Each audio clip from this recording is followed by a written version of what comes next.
하나님께서 우리에게 주시는 말씀 제목은 성도는 실패하지 않는다. 우리 다 같이 한번 따라해 볼까요? 성도는 실패하지 않는다. 네, 이 말씀 제목으로 우리가 함께 은혜 받기를 원합니다. 예, 오늘 우리는 누구나 할 거 없이 쓰러지고 넘어지는 인생들입니다. 그렇죠? 동감하시죠? 예. 오늘 성경 말씀에 이사야 40장 30절 말씀에 소년이라도 피곤하며 곤비하며 장정이라도 넘어지며 쓰러지되라고 말씀하셨습니다. 어느 시대이든지 힘들지 않는 시대가 있었겠습니까마는 특히 지금 이 시대를 살아가는 현대인들은 급변하는 사회와 또 불안정한 이 시대에 적응하느라 너무나 피곤함과 또 경쟁심으로 열등감과 상처와 우울함, 정말 너무 힘들게 살아가는 이 시대인 것 같습니다. 어린아이들은 어린아이들대로, 또 젊은이들은 젊은이대로, 또 노인들은 노인들대로. 그래서 누구나 쓰러지고 넘어지는 데는 예외가 없는 것 같습니다. 소년도 쓰러지고 장정도 넘어집니다. 인생을 살다 보면 예기치 못한 순간에 또 이렇게 넘어질 때가 있습니다. 넘어졌다 일어나는 것이 인생인 것을 알게 하시려고 태어나면 아기 때부터 걸음마를 배우며 넘어졌다 일어나는 훈련을 시키신 것 같습니다. 그런데 넘어지면 영영 일어나지 못하는 사람들이 있어요. 인생은 안 쓰러지고 안 넘어질 수가 없습니다. 그러므로 안 쓰러지고 안 넘어지는 훈련은 의미가 없어요. 쓰러졌다가 일어나는 훈련이 필요한 줄로 압니다. 우리가 유도를 운동하는 분들 유도를 배울 때 맨 먼저 하는 일은 상대를 넘어뜨리고 쓰러뜨리고 하는 던지는 그런 훈련을 맨 먼저 하는 것이 아니라 넘어지는 훈련을 먼저 하는 것을 볼 수가 있습니다. 오랜 시간 제대로 넘어지는 훈련을 하지요. 소위 낙법이라고 합니다. 제대로 넘어지는 훈련을 해야 다시 일어나서 상대를 공격할 수 있기 때문이지요. 넘어지다가 부상을 당해서 영영 못 일어나면 낭패입니다. 신앙생활도 마찬가지입니다. 안 넘어질 수는 없습니다. 우리가 하나님을 믿고 산다 하지만 현실 속에 살아가면서 넘어질 때도 있고 쓰러질 때도 있습니다. 그러나 다시 일어나는 것이 산신앙입니다. 잠언서 24장 16절 말씀 우리 다 같이 함께 읽겠습니다. 대저 의인은 7번 넘어질지라도 다시 일어나려니와 악인은 재앙으로 말미암아 엎드러지느니라. 아멘. 신앙의 의인은 안 넘어지는 사람들이 아니고 넘어졌다가 일어나는 사람들이지요. 7번 넘어졌다가도 8번 일어나는 사람들입니다. 왜 하나님을 믿으면 쓰러지고 넘어졌다가도 다시 일어날 수 있을까요? 첫째, 우러러 볼 하나님이 계시기 때문입니다. 예, 신앙에는 우러러 볼 수 있는 하나님이 계시기 때문에 넘어지고 쓰러졌다가도 일어나는 것입니다. 그 바라볼 분이 누구입니까? 바로 여호와 우리 하나님이신 줄로 믿습니다. 이사야서 40장 30절로서 31절 말씀 함께 읽겠습니다. 소년이라도 피곤하며 곤비하며 장정이라도 넘어지며 쓰러지되 오직 여호와를 앙망하는 자는 새 힘을 얻으리니 독수리가 날개치며 올라감 같을 것이요 다른 박질하여도 곤비하지 아니하겠고 걸어가도 피곤하지 아니하리로다. 아멘. 여기 앙망한다는 원문의 뜻은 새끼새가 어미새를 향하여 입을 쫙쫙 벌리고 먹이를 기다리는 모습을 앙망한다고 합니다. 배가 고플수록 또 어려운 일이 있을수록 힘든 일이 있을수록 나 혼자 힘으로 어찌 할 수 없는 일이 있을 때 하나님을 향하여 입을 열고 기도의 입을 열고 하나님 품에 달려들면서 덤벼들면서 하나님이 주시는 은혜를 사모하며 애쓰고 몸부림치는 것, 이것이 바로 앙망이라고 하는 것입니다. 또 앙망, 카바라는 히브리어에는 두 가지 뜻이 있어요. 꾸준히 기다리다, 모여서 기다리다.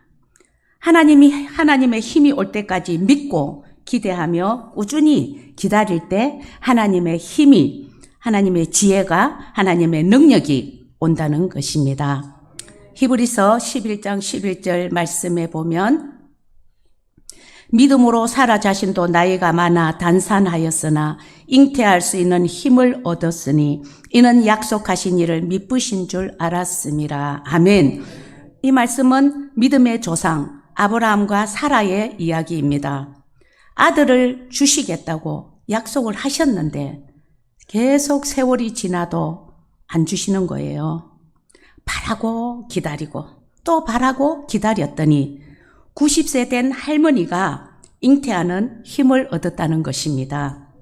하나님을 믿고 또 믿고 나아갈 때 잉태할 수 없는 사라의 몸에서 이삭을 낳은 놀라운 역사가 일어난 것처럼 우리도 하나님의 미쁘심을 의지하고 기다릴 때 하나님의 힘이 우리에게 임하실 줄로 믿습니다. 그리고 모여서 기다리는 것입니다. 꾸준히 기다리고 또 모여서 기다리는 것. 집에서 혼자 인터넷 보면서 예배하는 것이 아니라 이렇게 모여서 두세 사람이 모인 이곳에는 하나님이 함께 하신다고 약속을 하셨어요. 사도행전 2장 1절로서 4절 말씀 우리 함께 읽겠습니다.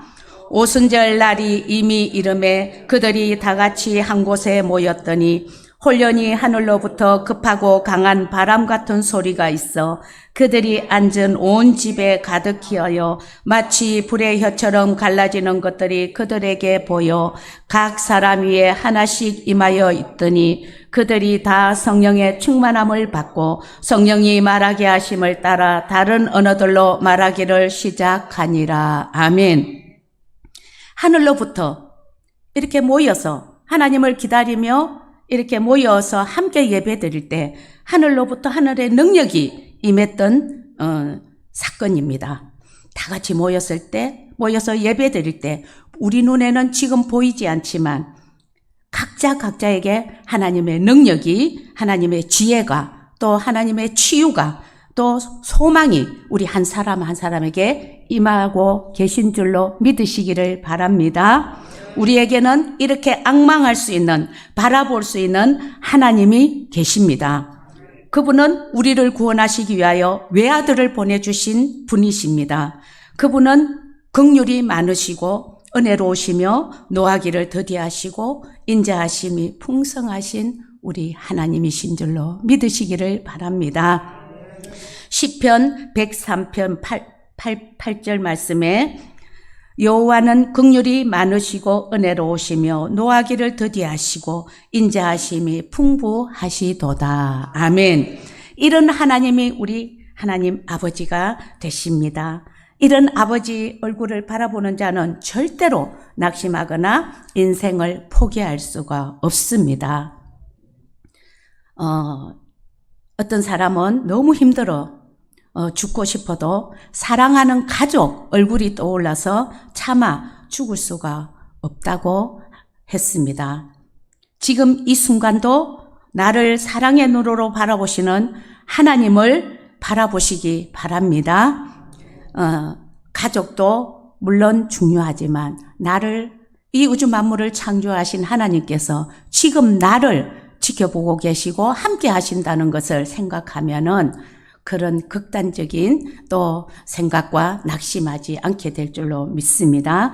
세 종류의 사람이 있다고 합니다. 나를 바라보며 사는 사람이 있습니다. 내가 나를 바라보고 나를 의지하는 사람. 그러나 나의 능력은 한계가 있고 나의 힘은 제한된 힘이기 때문에 항상 좌절과 절망을 느낄 수밖에 없습니다. 그리고 나와 하나님을 번갈아 보는 사람이 있습니다. 나를 바라볼 때는 못하는데 하나님을 바라보면 할 것 같고 또 믿었다가 의심했다가 갈등 속에 있는 사람이지요. 대다수의 사람들이 이런 사람들입니다. 그런데 하나님만 바라보는 사람이 있습니다. 저와 여러분은 하나님만 바라보는 사람들인 줄로 믿습니다. 이 눈에는 아무 증거 안 보이고 이 귀에 아무 소리 안 들리고 손에는 잡히는 것 없어도 천지 만물을 창조하신 우리 하나님이, 우리를 구원하신 하나님이 나와 함께 하신다는 것을 보는 우리는 정말 절대로 넘어지지 않고 쓰러지지 않는 그런 사람들이 될 줄로 믿습니다. 하나님만 바라보는 자는 소망을 이루게 될 줄로 믿습니다. 시편 62편 1절 말씀 함께 읽겠습니다.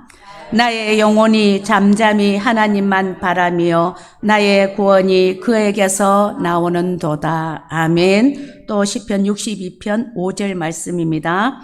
나의 영혼아 잠잠히 하나님만 바라라.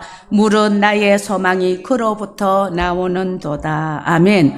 하나님을 바라본다는 것은 하나님의 때를 기다린다는 것입니다.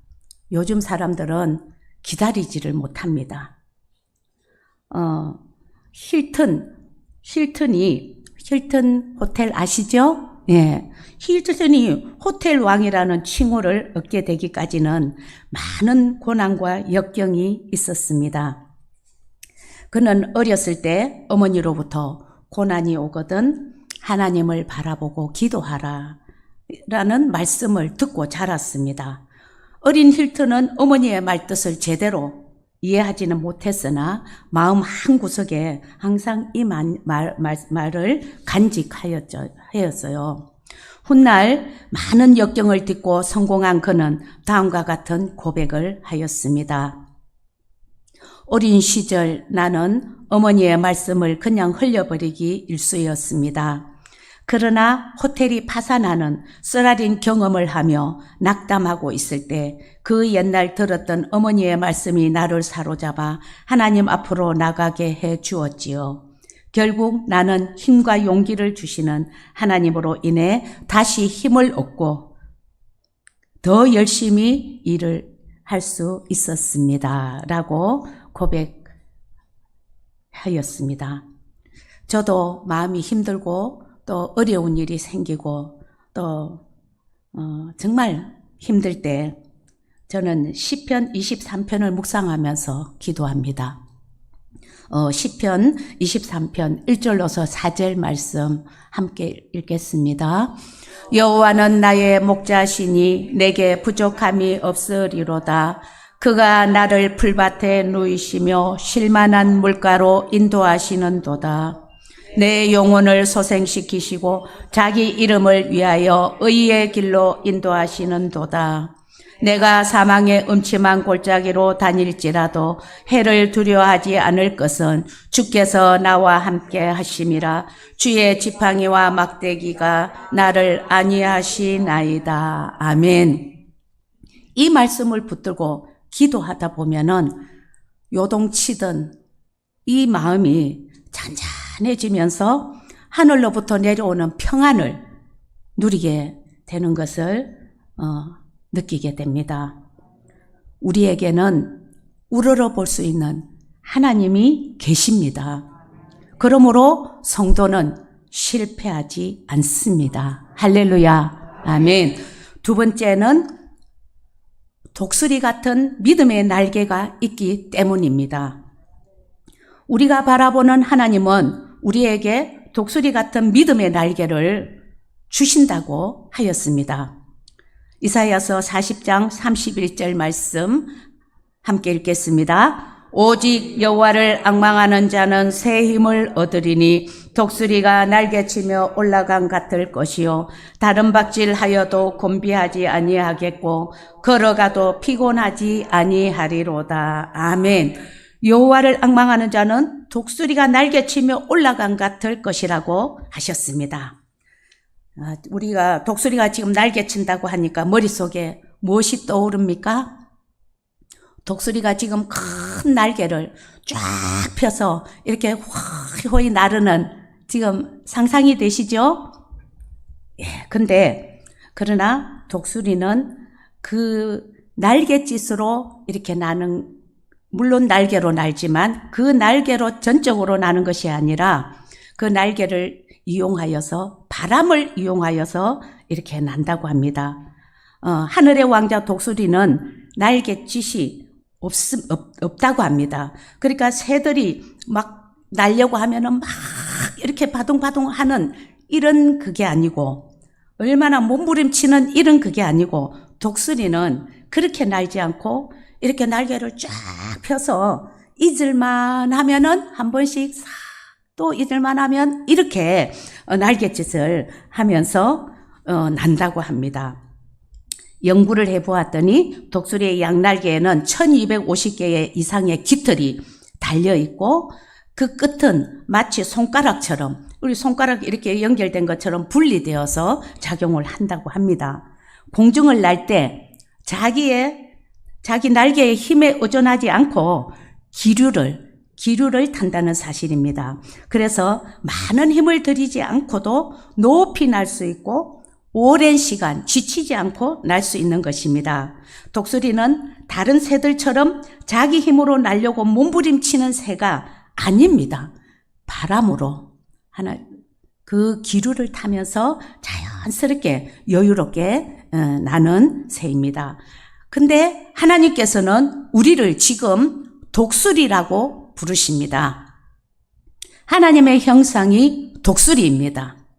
하나님 자녀가 된 우리들도 독수리가 되기를 원하신다는 것입니다.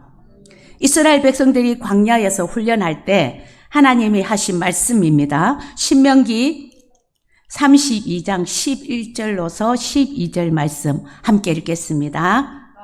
마치 독수리가 자기의 보금자리를 어지럽게 하며 자기의 새끼 위에 너풀거리며 그의 날개를 펴서 새끼를 받으며 그의 날개 위에 그것을 엎는 것 같이 여호와께서 홀로 그를 인도하셨고 그와 함께한 다른 신이 없었도다. 아멘. 하나님 자신이 독수리라는 것입니다. 너희들은 내 새끼다.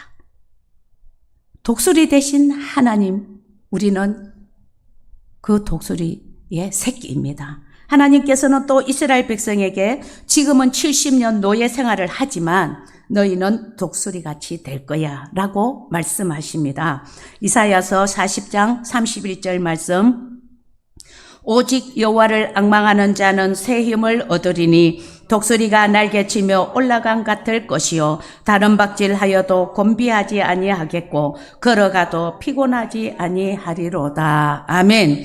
독수리들은 자기 새끼를 훈련하기 위하여 일부러 떨어뜨린다고 합니다.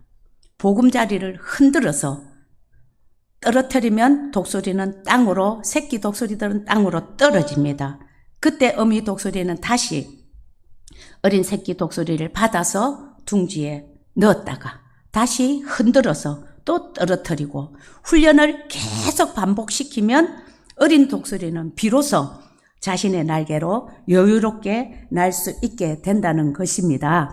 그러므로 독수리처럼 올라가는 신앙은 내 힘으로 몸부림치는 인생을 말하는 것이 아닙니다. 발버둥치는 인생을 말하는 것이 아닙니다. 하나님의 신령한 능력으로 살아가는 것을 말씀하는 것입니다. 이사야서 40장 29절 말씀에 피곤한 자에게는 능력을 주시며 무능한 자에게는 힘을 더하시나니. 아멘. 능력이라는 단어가 코아흐라는 히브리 말로 도마뱀, 카멜레온이라는 뜻입니다. 하나님이 성경을 쓰실 때 능력을 카멜레온이라고 쓰셨어요. 카멜레온은 빨간 장미꽃 속에 들어가면 빨간색으로 초록 변하고 또 초록색 숲에 들어가면 초록색으로 변화되는 그런 능력을 가진 그런 카멜레온입니다. 이것이 하나님이 주신 능력입니다. 세상은 불경기였다가 호경기였다가 세상은 계속 바뀌지만 사람들은 세상에 적응하지 못하면 힘들어 하지만 하나님은 카멜레온이 몸이 변하여서 살아남듯이 어떤 현장에서도 환경 속에서도 이겨낼 수 있는 그때의 적절한 지혜와 능력을 힘을 주신다는 것입니다. 이것이 하나님이 주시는 믿음의 힘인 줄로 믿습니다. 강준민 목사님이 쓴 비상하라는 책이 있습니다. 이 책의 내용은 이렇습니다. 우리가 믿음의 날개를 달고 독수리처럼 높이 비상하면 안 보이던 내 인생길이 보인다는 것입니다. 우리가 높은 곳에 올라가면, 저 산에 올라가면 길이 다 보이잖아요. 그런 것처럼 또 우리가 높은 곳에 올라가서 보면 정말 하나님의 그 독수리처럼 높은 곳으로 올라가서 이렇게 내려다보면은 전체를 보게 되고 또 깊이 보게 된다는 것입니다. 그래서 비상하게 되면 무엇보다도 하나님의 관점을 갖게 된다는 것입니다. 우리는 계속 눈앞에 보이는 내 문제와 내 환경을 가지고 계속 아웅다웅하며 중내산해하는데 높이 독수리처럼 높이 올라가서 그 문제를 바라보고 이러다 보면은 이 문제가 대수롭지 않는 얼마든지 이겨낼 수 있는 문제가 된다는 것입니다. 어떤 상황에서든 어떤 사건을 만나든 하나님의 관점을 갖게 되면 모든 것이 새롭게 해석이 됩니다. 그리고 새롭게 해석이 되면 창의적으로 우리가 또 반응을 할 수 있는 그런 능력이 생기는 것입니다. 지금 내 건강에 문제가 있어서 힘드신 분 계십니까? 아니면 물질로, 사람과의 관계로 실타래같이 막 엉켜서 내 힘으로 풀 수 없는 그런 문제들을 가지고 계신 분 여기 계십니까? 예, 우리가 독수리가 날개치며 올라갈 것 같은 샘을 주시는 하나님을 바라보면서 우리가 더 높이 하나님의 관점을 가지고 높은 곳에서 그 문제들을 바라보면 그러면서 우리 또 강중림 목사님은 이렇게 말씀하셔요. 또 비상하는 삶을 살기 위해서는 기도하는 삶을 살아야 한다고 지금 말하고 있어요. 기도하면 비상하게 됩니다. 그래서 지금 내 앞에 지금 이 닥친 문제들이 내 힘으로는 절대로 풀 수 없는데 우리가 높은 관점을 가지고 하나님의 관점을 가지고 우리가 하나님과 함께하는 길은 기도하는 길인 줄로 믿습니다. 하나님 앞에 내 문제를 가지고 나와서 하나님 제가 이렇습니다. 제 힘으로는 지금 해결할 수가 없습니다. 하나님 이 문제를 풀 수 있도록 하나님 저를 도와주세요. 우리가 무릎을 꿇고 기도하면 하나님께서 더 큰 넓은 마음을 주시고 은혜를 주셔서 모든 문제를 잘 풀어나가게 하실 줄로 믿습니다. 기도를 하면 우리가 얼마나 이 좋은 것이 하늘 보좌에 올라가서 하나님을 만날 수 있는 것입니다. 네, 기도하면 하나님과 함께 사건을 바라볼 수 있는 그런 은혜와 능력이 있는 줄로 믿으시기를 바랍니다. 예, 동화 속에 이런 이야기가 있죠. 물오리가 이제 여러 개의 알을 품어서 새끼를 깠습니다. 그런데 그 중에서 유독 한 마리가 다른 모습이에요. 흰 털에 긴 목에 또 다리는 또 길어서 오리들과는 다른 모습, 너무나 달랐습니다.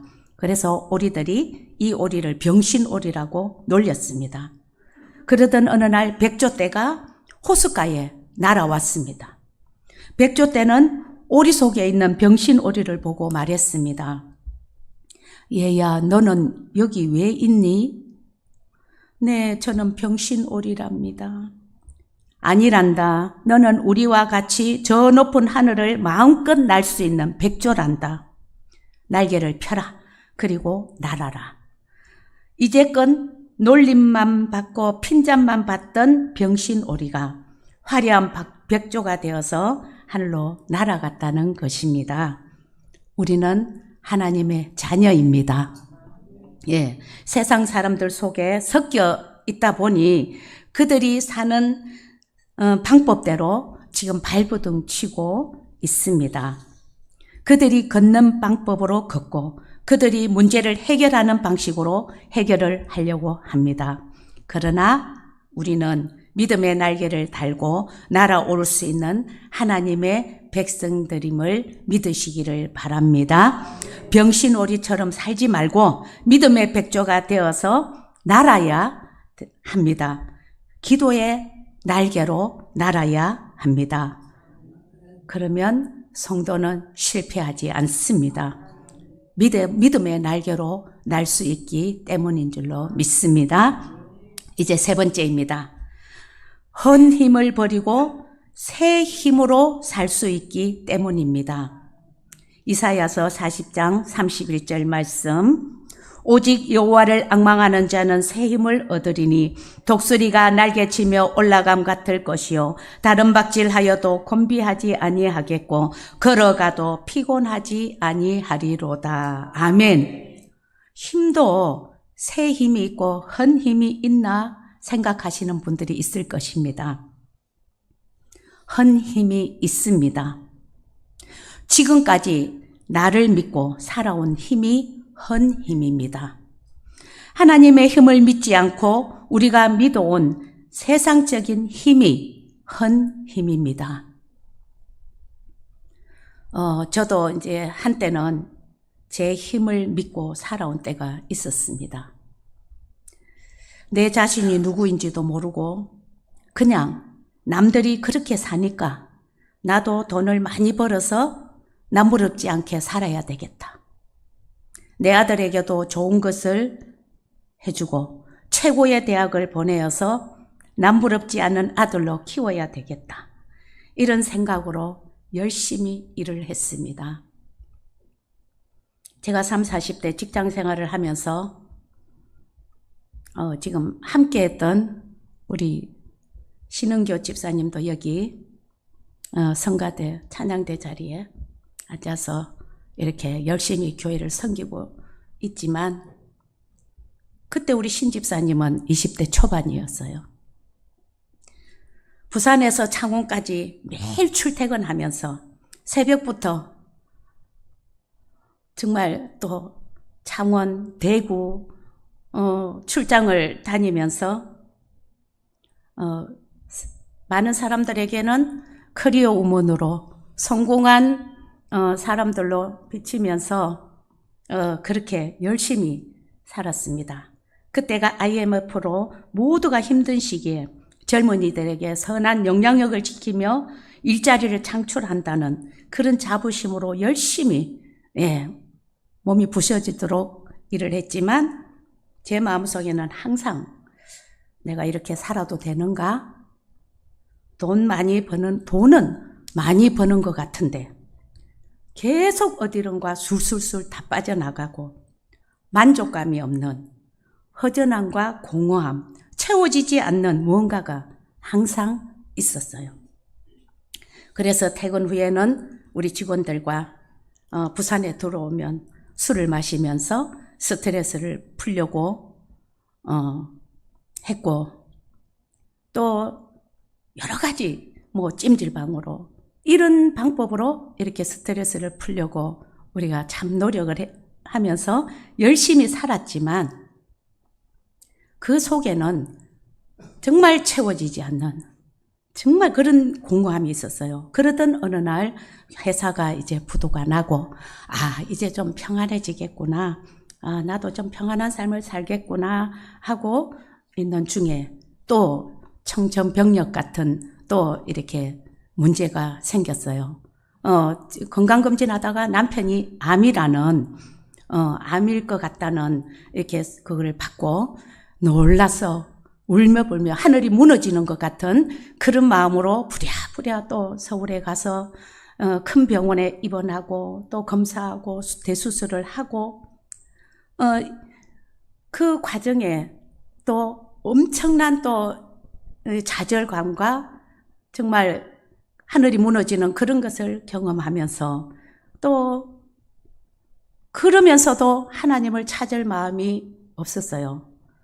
그리고 남편이 또 다시 회복되고 치유되고 나니까 또 제자리로 그랬는데 다시 하나밖에 없는 아들한테 또 이렇게 딱 문제가 생겼어요. 그 아들이 대학 졸업하고 이제 서울에 가서 직장 생활하다가 좋은 믿음의 자매를 만난 것이 아니고 사귀는 아가씨가 나중에 알고 보니 무당의 딸이라는 것입니다. 그걸 알고 나서 정말 하늘이 무너지는, 남편 때도 그랬지만 하나밖에 없는 아들 앞에 문제가 생기니까 눈앞에 보이는 게 없어서요. 이 일을 어떻게 해야 될지 정말 그래서 울며 불며 생각을 하다가 왜 나에게 이런 문제들이 계속 생기지 하는 의문점이 생겨서 그때 제 뒤통수를 탁 치는 것 같은 그게 왔어요. 아, 하나님이 나를 찾으시는 것 같다. 내 힘으로는 이런 해결할 수 없는 문제들이 계속 연거푸 일어날 때는 하나님이 나에게 무슨 뜻이 계신갑다 하는 그런 느낌이 왔어요. 그래서 그때서야 하나님이 생각이 났습니다. 지금까지 내 생각, 내 의지대로 살면서 하나님보다는 일이 우선순위였고 돈 버는 게 우선순위였고 예배는 주일만 겨우 형식적 때우기로 드리면서 교회만 갔다 오면 마음은 편해서 그 이후로는 그냥 세상에 살기 바쁘게 이렇게 살았습니다. 그래서 하나님께 기도를 해야 되겠다 마음을 먹었습니다.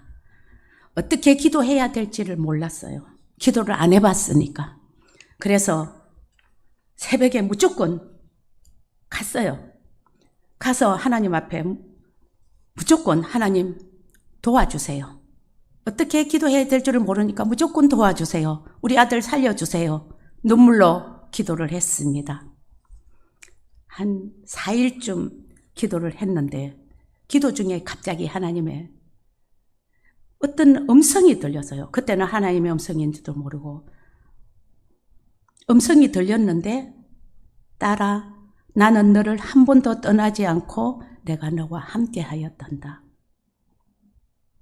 나는 내가 생각하는 것까지도 다 응답하여 주었단다. 놀라서 누가 이렇게 얘기를 하지 하고 확 둘러봤어요. 아무도 없었어요.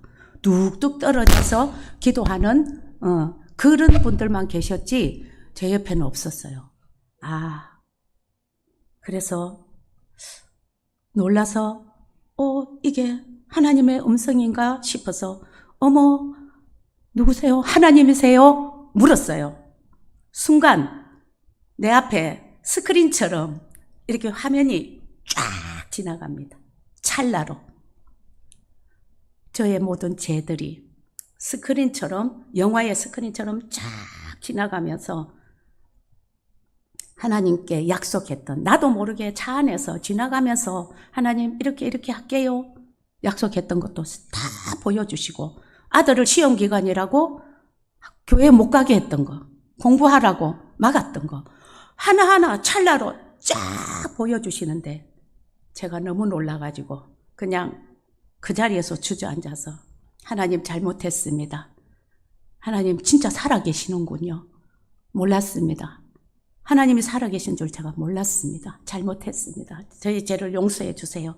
눈물로 콧물로 기도하고 이제 하나님 살아계신 거 제가 이제 알았으니까 하나님이 우리 아들 제자리에 돌려보내주시고 우리 가정 지켜주시면 제가 이제 하나님 뜻대로 살겠습니다. 하나님 떠나지 않겠습니다. 시킨 대로 하겠습니다. 나도 모르게 약속을 했어요. 그래서 이제 그러고 나니까 모든 문제들이 정말 어떻게 그냥 눈노떴이 싹 해결이 되고 정리가 되는 거예요. 그래서 저는 이제 하나님께 약속한 것을 지켜야 되겠다 생각하고 교회에서 오라면 오고 가라면 가고 무조건 이제 시킨 대로 했습니다. 그랬더니 정말 오늘 저를 이 자리에 하나님께서 있게 해주셨습니다. 사랑하는 여러분, 하나님은 살아계십니다. 계속 내 힘, 내 능력을 믿고 사시겠습니까? 이사야서 40장 7절 말씀에 함께 읽겠습니다. 풀은 마르고 꽃이 시듬은 여호와의 기운이 그 위에 불미라. 이 백성은 실로 풀이로다. 아멘. 칼빈 목사님이 이 기절을 성령 받는 기절이라고 했어요. 자신만만한 인간이었는데 돈도 자신감도 기쁨도 마를 때 많은 분들이 포기합니다. 아닙니다. 그때가 여호와의 기운이, 힘이, 능력이 불어오는 때인 줄로 믿습니다. 꽃처럼 화려하고 한때 잘 나가다가 지금 시든 분들 계십니까? 지금 이때 예수님을 믿고 하나님을 앙망하고 예배 가운데 참석할 때 여호와의 기운이 시든 꽃 위에 시들어버린 풀 같은 인생 위에 하나님의 기운이 불어오면 우리 인생은 다시 꽃을 피우게 되는 줄로 믿습니다. 하나님이 주시는 새 힘으로 살아가는 저와 여러분이 되시기를 소원합니다. 헌 힘으로 사는 자는 내 힘, 내 자원, 내 경험, 내 지식으로 사는 것을 말합니다. 오늘 본문에 예전에 저처럼 자기 힘, 내 낡은 힘으로 살아왔던 한 인물을 이제 소개하면서 이제 말씀을 마치려고 합니다. 이사야서 40장 27절 말씀 함께 읽겠습니다. 야곱아 어찌하여 내가 말하며 이스라엘아 내가 이르기를 내 길은 여호와께 숨겨졌으며 내 송사는 내 하나님에게서 벗어난다 하느냐. 아멘. 여기 나오는 사람은 두 사람이 아니라 동일한 사람으로 야곱이라고도 불리고 이스라엘이라고도 부르고 있습니다. 야곱은 헌 힘으로 살 때의 이름이고 이스라엘은 새 힘으로 살 때의 이름입니다. 야곱이 이스라엘로 이름이 바꾸어진 배경이 있습니다. 야곱은 눈먼 아버지를 속이고 형 에서로부터 장자의 명분을 빼앗아 소위 우리가 말하는 형제의 난을 피하기 위하여 도망하여 외삼촌 라반의 집에서 20년 세월을 보냅니다. 아내와 많은 자녀를 얻습니다. 많은 재물과 가족을 거느리고 이제 고향으로 돌아옵니다. 근데 형 에서가 이 소식을 듣고 400명의 군사를 거느리고 자기를 죽이러 온다는 소식을 들었습니다. 그날 밤 야곱은 두려움에 강을 건너지 못하고 야복강 나루터에서 하룻밤을 보내게 됩니다. 홀로 남아있을 때에 야곱은 할 수 있는 것이 기도하는 것밖에 없었습니다. 그래서 야곱은 기도합니다. 이때 하나님이 야곱의 삶에 개입하시기 시작합니다. 소위 야복강 나루터에서 하나님과의 씨름이 시작되었습니다. 이 씨름의 결론은 야곱의 녹다운으로 끝납니다. 하나님께서 야곱의 환도뼈를 부서뜨렸습니다. 히프 조인트를 부서뜨린 것이지요. 히프 조인트는 하체와 상체를 연결하는 고리뼈입니다. 이제 마지막 믿었던 두 다리마저 못 쓰게 되었습니다. 도망갈 수도 없었습니다. 하나님께 매달릴 수밖에 없었지요. 야곱은 하나님을 붙들고 늘어졌습니다. 하나님, 나를 축복하지 아니하면 놓지 않겠습니다. 하나님이 묻습니다. 내 이름이 무엇이냐? 야곱입니다.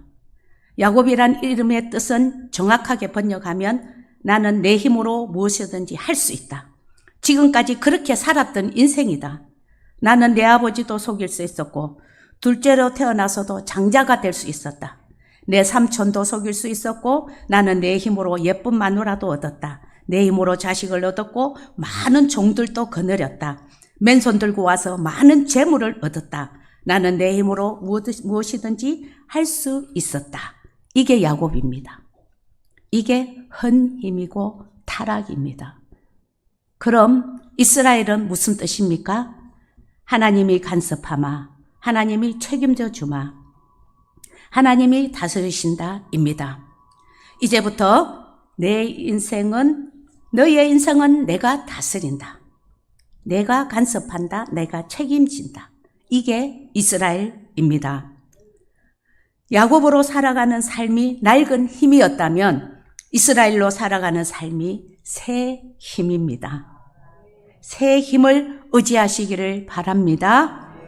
성령의 도움이 없이 나는 아무것도 할 수 없습니다. 하나님이 안 도와주시면 아무것도 아닙니다. 이런 자세가 새 힘을 의지하는 자세인 것입니다.